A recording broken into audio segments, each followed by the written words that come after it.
Okay, so I've restarted the program now, and I think what we'll do is we'll have another video talking about the various versions of the program and some things like that. But this is the main program that I use for most of these adjustments.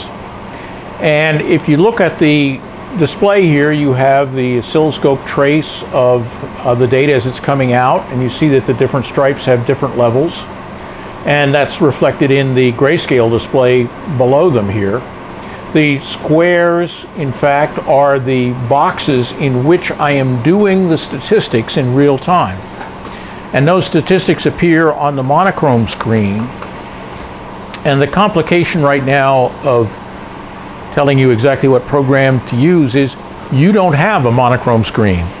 This is a genuine monochrome screen from a genuine monochrome adapter, and no modern computer supports that anymore. So I use an unmodern computer, an antique as it were, just so I can have these two displays. What I will provide is a version of the program which does this part on the VGA display, and another version of the program which does this part on the VGA display. And if we're really lucky, I may be able to get a command in there that will switch back and forth with a single program between those two modes. So in one mode you would be seeing the statistics of the images as they're being taken, and in the other mode you would be seeing the grayscale and oscilloscope display of the signal. This display has obviously the strip number 1 through 8. Then it has the average value in each one of these boxes as you go across.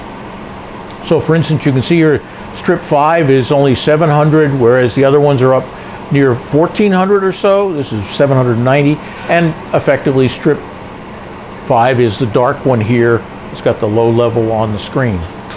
The next column is the noise, the RMS value that was found in the RMS about the mean of the signal in each one of the boxes. And the next column is doing a running average over the last 10 images. So it gives a value which jumps around less. It's just an easier value to look at. The final column is the offset that I have dialed in for this particular display, and it's 500 for all those. That's the default in the program that I started. You can change that with a Z4 command, so Z4 and return, and then I could put in 321. And you see the grayscale changes because I've got a lower value there, and now it's telling you that each one of those channels has an offset of 321. If I do... Can you change the offset again while I'm on the larger screen? Okay. To watch the grayscale change? So I'll put it back on 500. So I'm going to do Z4 and a return, and then 500. Guess what I did? Yes. And a return. And the signal level drops down because you're subtracting off a larger number, and the grayscale gets darker and the oscilloscope signal goes down. Now the really useful one, which I mentioned earlier in the video, was ZA, which automatically subtracts off a value that corresponds to what it's seeing in each one of those channels. So I do a ZA, and now it's subtracting off big numbers, and you can see those numbers here in the right-hand column. And it's subtracting off all except about 30 counts. And in this scale that I have now, 30 counts just looks like black everywhere. So again, if I go to a scale of 2, 2, scale, return 2, 2, then I get a modest black level here, and everything is nice and flat going across.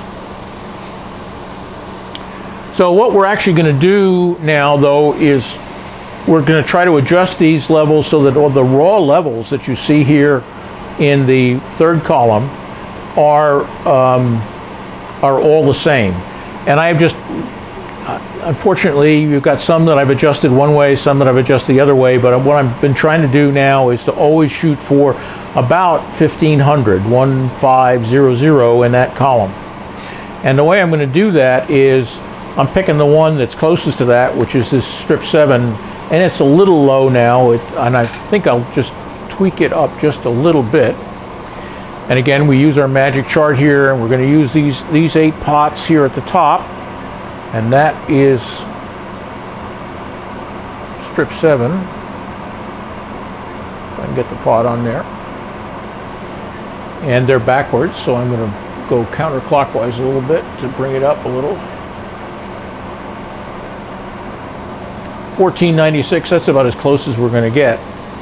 So that's the right value that we're shooting for with all of them. And then I'm going to adjust the other ones using the display by doing a ZZ command, which sets the offset to 0 on all of them.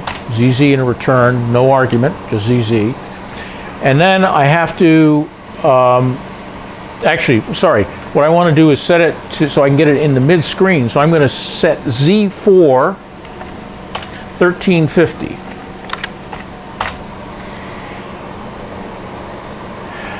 And I do that because I know that the whole range in the oscilloscope display is about 60 counts. And so if I set 1350 and put it in the middle and have a scale of 5, 5,5, that puts my 1500, which is this on this channel 7, pretty much right in the middle of the display. So I've subtracted off 1350, and that leaves for this one, which is right at 1500, that leaves 150 counts above this lowest level. And I've set the scale to 5, and I know that there's 60 counts top to bottom. 60 times 5 is 300, and half of that is 150. 1500 right in the middle of this display. Do that again. 1350 is at the bottom because I set Z4 equal 1350. And it would be, what is it, 1650 at the top, and that puts 1500 at the middle. And I know it's 1650 at the top because I know that this is 60 counts from the lowest level to the highest level here. And 60 times 5 is 300. So the whole range on that display is 300 now. So now it's duck soup.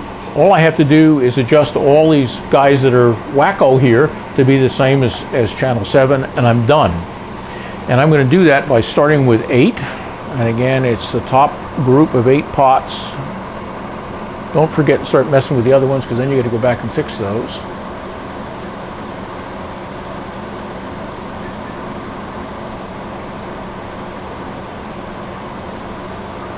And oh, there is a little complication here.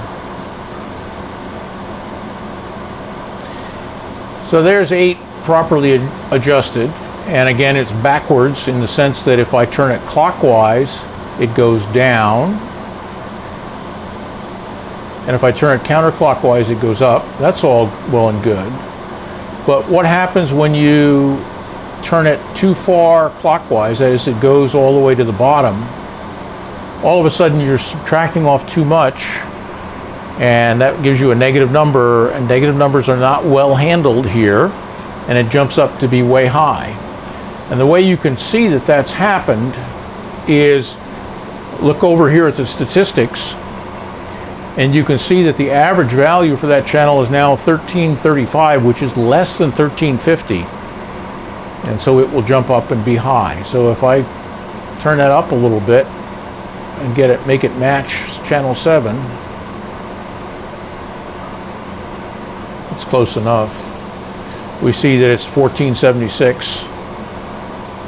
And then I can go on to fix channel 6, which is this guy right here.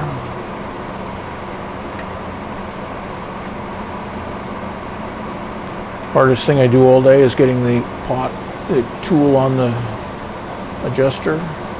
Or I went too far down and it jumped to the top. And bring it up a little bit to match channel 8.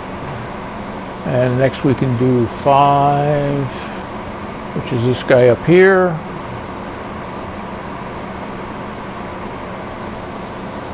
And if we look here, 5 is way low. So we're going to have to turn it to the left quite a bit to get it.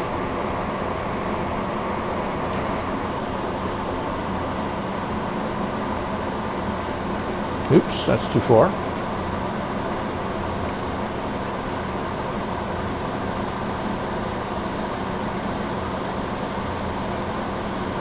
That's about as close as you're going to get it. And then the next one is 4. And that's this top one on the right here.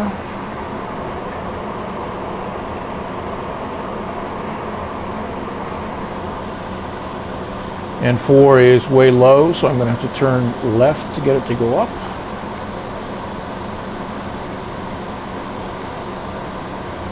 And that's good enough. And then 3 needs to go up just a little bit.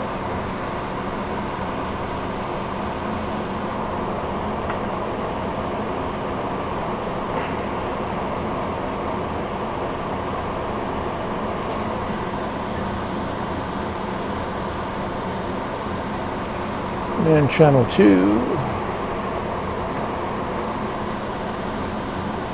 Channel 2 is too low, so we want to go left.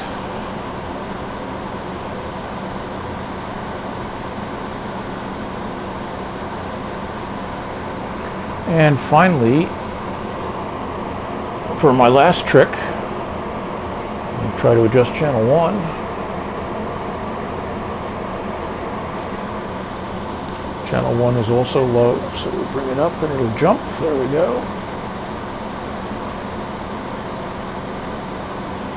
And you're done.